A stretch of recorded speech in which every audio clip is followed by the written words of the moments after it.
प्रिय बच्चों, शुभ प्रभात। नमस्ते। आज हम पाठ 11 पढ़ेंगे। पाठ 11 योग की द्वितीय सीढ़ी नियम। मेरे प्यारे बच्चों, आपने पाठ 10 में पढ़ा था यम। अहिंसा, सत्य, अस्तेय, ब्रह्मचर्य, अपरिग्रह, ये 5 यम होते हैं। और आपने पाठ को समझा होगा कि जो यम है वो हमें अनुशासन में रखते हैं, और जो भी जीवन में अच्छी चीजें हम धारण करते हैं और हमें जो स्वयं में अनुशासित रखते हैं, उससे जीवन में मेरे प्यारे बच्चों हम बड़ी उन्नति करते हैं, श्रेष्ठता को, दिव्यत्व को प्राप्त करते हैं। इसलिए जो 5 यम आपने समझे, उनका भाव था कि वो सामाजिक जीवन में काम आते हैं, सोशल लाइफ में। आपका मेरा व्यवहार यदि अहिंसक होगा तो हम जीवन में कितनी बड़ी हिंसा है उसका मुकाबला कर लेंगे। आज चर्चा हम करेंगे बच्चों यम के बाद नियम की। नियम भी बच्चों 5 है। शौच, संतोष, तप, स्वाध्याय, ईश्वर प्रणिधान। और बच्चों जो नियम है वो हमारे निजी क्षेत्र में काम आते हैं। इसलिए आप जानते हैं योग दर्शन के सूत्रकार ऋषि हैं पतंजलि। कई बार आपसे प्रश्न पूछा जाता है कि योग दर्शन के सूत्रकार यानी फार्मूला इजाद करने वाले, फार्मूले को बताने वाले ऋषि कौन है? तो पतंजलि है। और मेरे प्यारे बच्चों, ऋषि पतंजलि ने जो योग दर्शन के सूत्र हमें लाखों वर्ष पहले दिए, वो युग युगों तक मानव जाति का मार्गदर्शन करते रहेंगे। और जो भी व्यक्ति जीवन में प्रोग्रेस चाहता है, समृद्धि चाहता है, उन्नति चाहता है, वो व्यक्ति जब जब इन नियमों का पालन करेगा तो वास्तव में वो जीवन के शिखर पर होगा। और बच्चों, एक मनुष्य का स्वभाव है, वो कोई काम तब करता है जब उसको लगता है कि उस कार्य से उसको लाभ है। इस विश्व के अंदर कौन ऐसा व्यक्ति है जो श्री रामचंद्र जी के जैसा आत्मविश्वास नहीं प्राप्त करना चाहता? आप देखिए, श्री रामचंद्र जी के जीवन का वो पड़ाव देखिए। वो वनवास में हैं, उनकी धर्मपत्नी सीता का हरण होता है, कितने बड़े संकट में है वो। लक्ष्मण उनके संग हैं, अकेले हैं। लेकिन बच्चों, रामायण जब पढ़ेंगे तो आप पाएंगे कि उन्होंने अपने भाई भरत से सहायता नहीं मांगी। अयोध्या के राजा थे, और बच्चों अयोध्या का राज्य उस समय पूरे विश्व के अंदर था। उस समय के जो रघुकुल परंपरा के राजा होते थे, वो पूरे विश्व के नेता होते थे, वर्ल्ड लीडर होते थे, लेकिन उन्होंने खबर नहीं होने दी अयोध्या में, क्योंकि उनके अंदर आत्मविश्वास था कि मैं स्वयं इतना सक्षम हूं, स्वयं इतना समर्थ हूं, स्वयं इतना योग्य हूं कि मेरे अंदर वो शक्ति है कि जिससे मैं अपनी मर्यादा की, अपनी प्रतिष्ठा की, अपने परिवार की रक्षा अपने आत्मिक बल और अपनी वीरता के द्वारा कर सकता हूं। नियम का पालन करने से श्री रामचंद्र जी के जैसा हमें आत्मविश्वास मिलता है। नियमों का पालन करने से श्री कृष्ण जी के जैसा संकल्प बल मिलता है। संकल्प की शक्ति व्यक्ति को महान बनाती है। और आप देखिएगा, श्री कृष्ण जी का जीवन भी बचपन में अनेक सारे संकटों से भरा हुआ था, लेकिन उनका संकल्प प्रबल था, उनका स्वयं से प्रॉमिस बड़ा था, और उस संकल्प के बल पर कृष्ण श्री कृष्ण चंद्र योगी राज कहलाए। इसलिए बच्चों, इन 5 नियमों का जीवन में पालन करना आप और हम जब शुरू करेंगे तो शून्य से शिखर की यात्रा करेंगे। और ध्यान दीजिएगा मेरे प्यारे बच्चों, संस्कार बचपन से ही बनते हैं, विचार बचपन से ही बनते हैं। इसको विचार और आचरण को, संस्कारों को समझने के लिए आप एक वृक्ष का उदाहरण ले सकते हैं। आप एक प्लांट लगाइए और उस प्लांट को समय से पानी दीजिए, खाद दीजिए, आप देखिएगा वो धीरे धीरे बड़ा होने लगेगा। जब वो बड़ा होने लगे तो आप उसको अगर अपने हिसाब से डालना चाहते हैं तो उसकी जो टहनियां होंगी उनकी काट छांट करते रहेंगे, तो एक दिन ऐसा आएगा जैसा आप उसको शेप देना चाहते थे, वो वृक्ष वैसा ही हो गया। लेकिन अगर कोई वृक्ष कहीं लगा है, अपने आप से चारों ओर उसकी टहनियां फैल जाएं, चारों ओर वो विशाल हो जाए, तो तब उसको आप कोई शेप नहीं दे सकते, कोई आकार नहीं दे सकते हैं, आपको उसको काटना ही पड़ेगा जिस साइड से वो परेशानी पैदा कर रहा है। ठीक इसी प्रकार से मेरे प्यारे बच्चों, यह समय आपका सीखने का है। यह समय पढ़ने के साथ साथ उत्तम विचारों को ग्रहण करने का है। आप हमारे भविष्य हैं मेरे प्यारे बच्चों, और अगर आपका और मेरा भविष्य उज्जवल है तो फिर हमें कोई चिंता की आवश्यकता नहीं है। इसलिए बच्चों, आइए आज पढ़ते हैं 5 नियम। कौन कौन से हैं? संस्कृत में यहां पर पतंजलि ऋषि जी का दिया हुआ है। शौच, संतोष,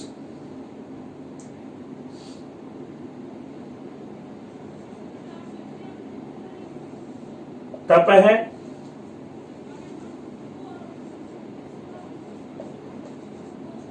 स्वाध्याय,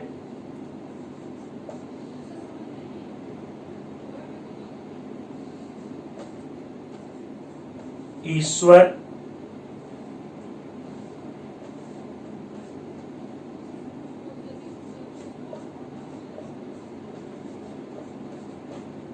प्रणिधानानि,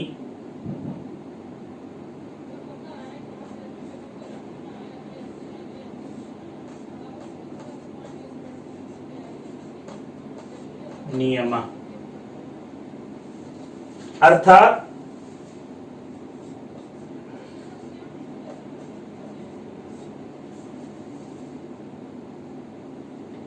शौच,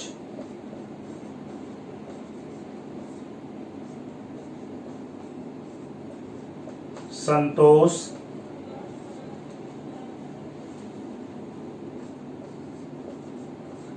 तप,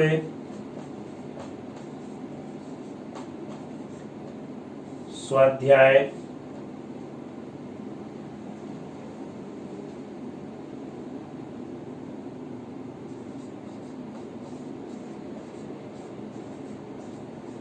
और ईश्वर प्रणिधान।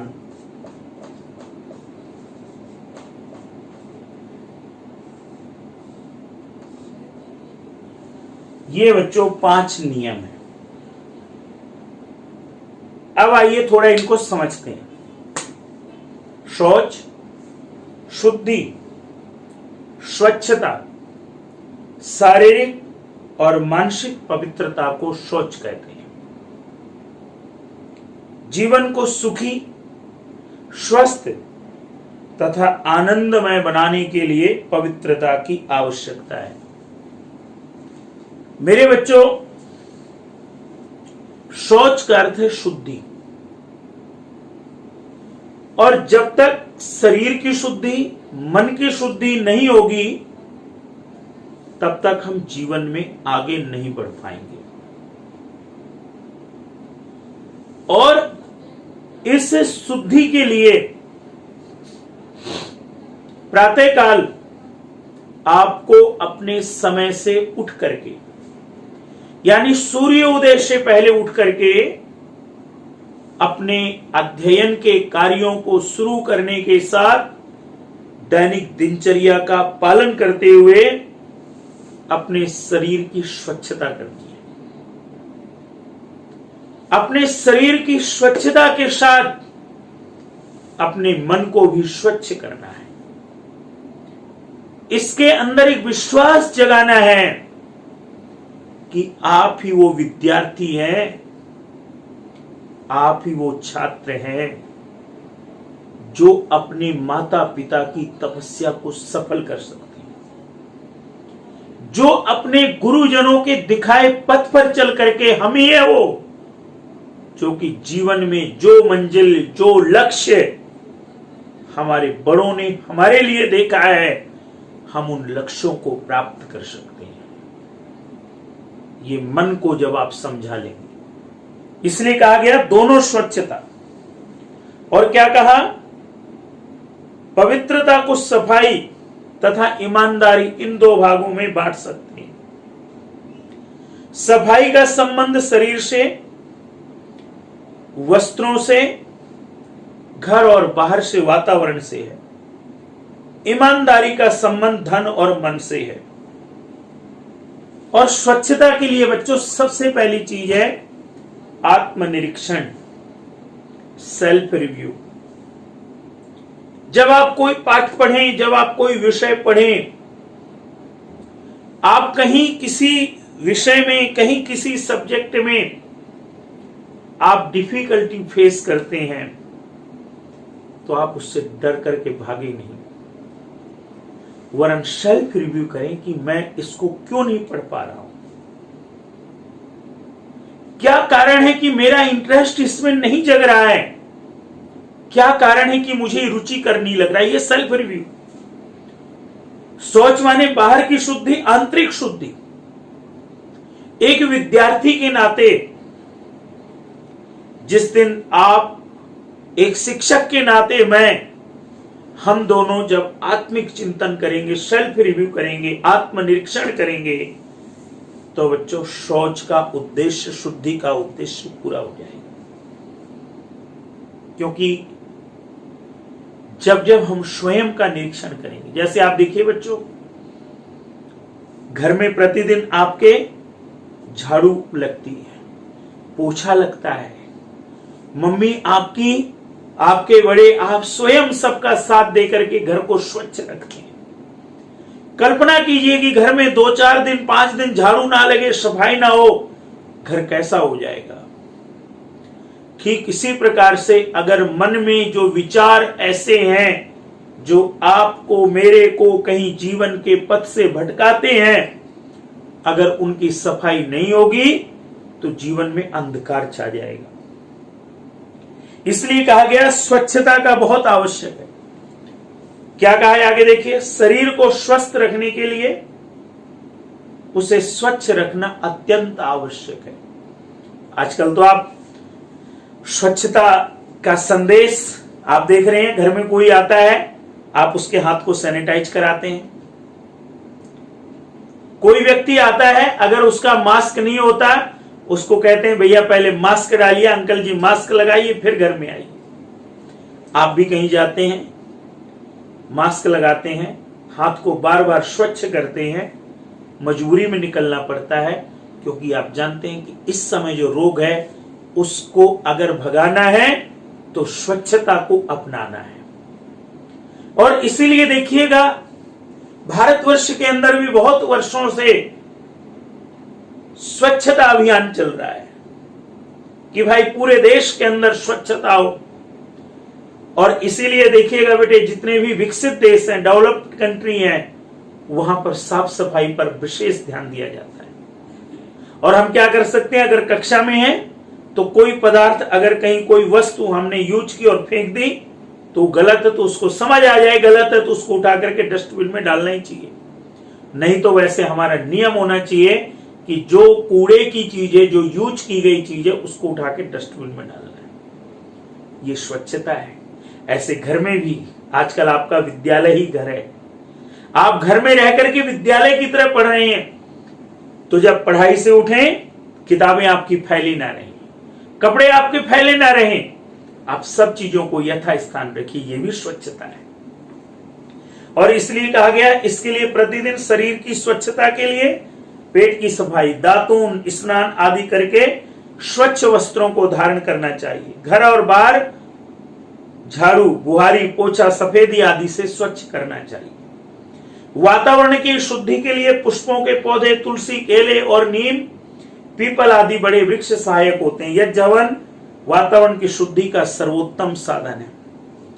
धन की शुद्धि का अभिप्राय यह है कि हमारी कमाई ईमानदारी की हो, चोरी, ठगी, लूटपाट, शोषण की ना हो, खून पसीने की हो। मन की शुद्धि का अभिप्राय है हमारा मन ईर्ष्या, द्वेष, अहंकार आदि बुरे भावों से मुक्त होकर दूसरों के प्रति मैत्री, सद्भावना और सहयोग आदि से भरा, सद्भावों से भरा रहे। बच्चों,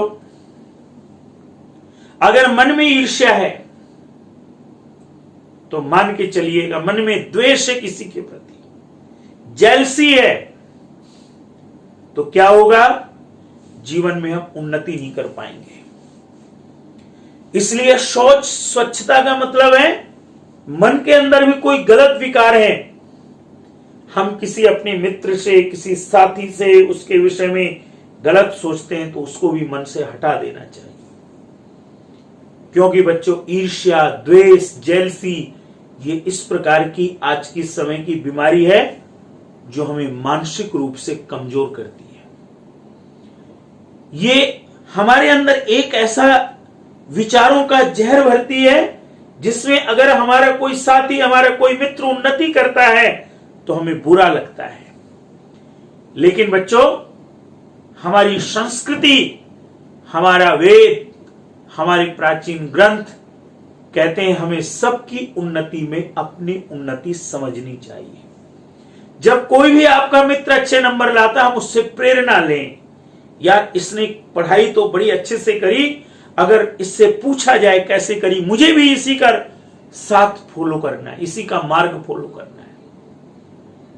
इसने जैसी मेहनत करी मैं भी वैसी मेहनत करूंगा और अच्छे नंबर लाऊंगा, इससे मेरी प्रतिस्पर्धा होगी, स्वस्थ प्रतिस्पर्धा, हेल्थी कंपटीशन करूंगा, लेकिन मैं इससे ईर्ष्या द्वेष नहीं करूंगा।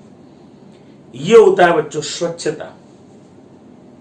और जब ये आ जाती है तो जीवन में हम सफल हो जाते हैं, क्योंकि वास्तव में जीवन के अंदर उच्च प्रकार के नैतिक गुणों का विकास होने से ही व्यक्ति बड़ा श्रेष्ठ होता है। और अगली चीज क्या कहते हैं यहां पर, मनु महाराज ने इन सब पवित्रताओं में धन की पवित्रता को मुख्य माना है। जितनी भी ये पवित्रताएं हैं, जितनी भी ये स्वच्छता की बातें हैं, उन सब में अगर सबसे पवित्र किसी को माना मनु महाराज ने, तो धन की पवित्रता को सबसे मुख्य माना है। और ध्यान दीजिएगा, जब हम इस प्रकार का मार्ग अपनाते हैं तो जीवन में केवल श्रेष्ठत्व का वर्ण करते हैं, केवल श्रेष्ठता को ही प्राप्त करते हैं। और ध्यान दीजिएगा मेरे बच्चों, बुराई को छोड़ना, सच्चाई को अपनाना, यही तो जीवन भर का हमारा उद्देश्य है कि हम जीवन में इसी पथ पर चले। इसलिए तो आपको इतना अच्छा पाठ पढ़ाया जा रहा है। पहली चीज क्या सिखाई आपको मैंने? शौच। उसके बाद दूसरी चीज क्या है बच्चों? संतोष। संतोष क्या है? पूरी तत्परता, पूरी मेहनत से, पुरुषार्थ से, पुरुषार्थ कहते हैं हार्ड वर्क, परिश्रम और प्रयत्न से किए हुए कर्म का जो फल प्राप्त हो उससे अधिक का लोभ ना करना संतोष कहलाता है। विजय हो या पराजय, हानि हो या लाभ, सुख हो या दुख, सब अवस्थाओं में मन को प्रसन्न रखना ही संतोष है। बड़ा मुश्किल काम है, लेकिन जब प्रयास करेंगे तो प्रभु की दी हुई दिव्य शक्तियों से हम भी प्रकाशित होकर के संतोषी बन जाएंगे। संतोष का अर्थ आलस्य नहीं है, अपितु अपने कर्तव्य को पूरे पुरुषार्थ, पूरे हार्ड वर्क से पूर्ण करना और उसका जो फल मिले उसी पर संतुष्ट रहना संतोष कहलाता है। लालसा और तृष्णा का दास न बनना संतोष है।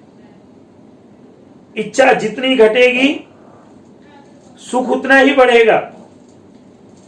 इच्छा ऐसी आग है जो संतोष के जल के बिना बुझती ही नहीं। संतोष सुख का और असंतोष दुख का मूल है। बच्चों, मुझे एक बड़ी प्यारी सी स्टोरी याद आ रही है। एक बार एक छोटा बच्चा अपनी मां के साथ अपने घर के बाहर चला गया। मां को जाना था कुछ सामान लेने के लिए, बगल में कोई स्टोर है घर के। उस बच्चे ने अभी चलना सीखा है, तो आप देखिएगा आपके भी जो भाई बहन छोटे होते हैं, जब वो थोड़ा सा पैरों से चलने लगते हैं तो उनको वही लोग अच्छे लगते हैं जो उनको घुमाते हैं। तो वो बच्चा अब चलना शुरू किया तो उसको लगता था मैं घूमूं चलूं। तो मां जाने लगी तो कहता मां मुझे भी चलना है, जैसा भी बोल पाता था।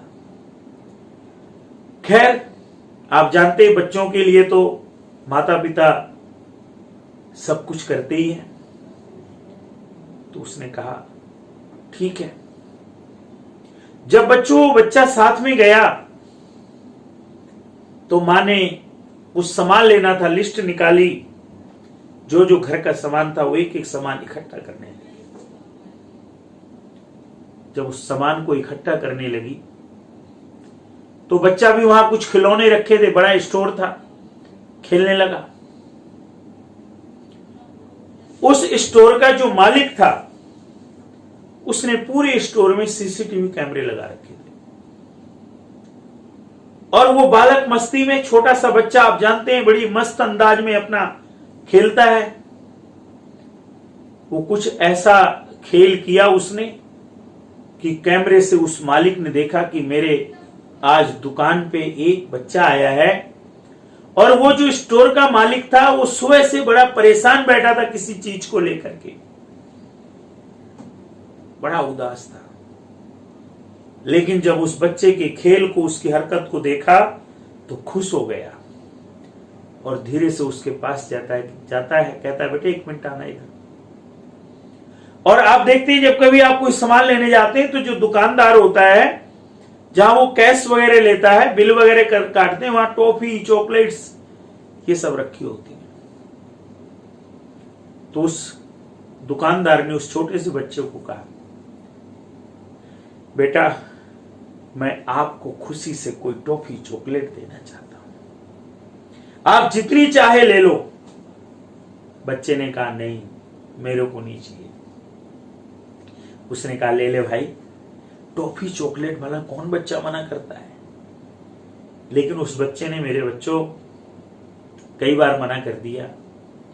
इतने में जो उसकी मां थी वो भी सामान लेके आ गई। उसको लगा कि आज इसने कुछ शरारत तो नहीं कर दी, इस स्टोर का कोई सामान तो नहीं गिरा दिया, कोई नुकसान तो नहीं कर दिया।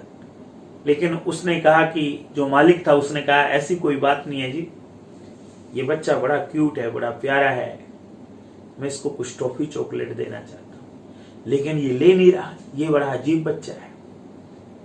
तो उस बच्चे की मां ने कहा कि भाई साहब कोई बात नहीं है, नहीं ले रहा तो मत दीजिए। उसने कहा नहीं, मेरे को देना है। तो मां ने भी समझाया कि बेटा अगर अंकल दे रहे हैं प्यार से तो बहुत नहीं, एक टॉफी ले लो, उनका मन रखो। इसी बीच में बच्चों, बच्चा मना करता रहा, मालिक कहता रहा। अचानक से जो स्टोर का मालिक था उसने क्या किया कि टॉफी चॉकलेट के डब्बे में जो मुट्ठी डाली और भर करके उस बच्चे की तरफ यूं की। जब बच्चे की तरफ यूं किया तो बच्चे ने झट से अपने दोनों हाथों में ऐसे टॉफी चॉकलेट ले ली। जब उस बच्चे ने वो टॉफी चॉकलेट उसके हाथ से ले ली तो उसकी मां ने बोला, अरे बेटा इतनी देर से मैं आपको समझा रही थी, अंकल भी कह रहे थे, तो ले लेते अपनी इच्छा से। बच्चों, वो बच्चा बड़ा ईश्वर का रूप था, छोटा बच्चा।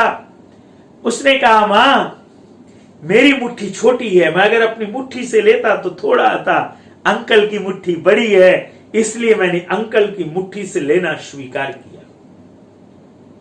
मेरे प्यारे बच्चों, संतोष हमें सिखाता है कि हम खूब परिश्रम करें। संतोष हमें सिखाता है कि हम कठोर परिश्रम करें। हम अपनी मंजिल में आलस्य में ना पड़े। लेकिन हमें संतोष ये भी सिखाता है कि जो मिल जाए उसको ईश्वर का धन्यवाद करें।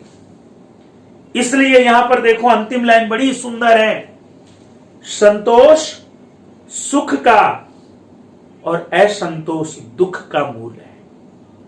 तो बच्चों, ये आपको मैंने संतोष के विषय में समझाया।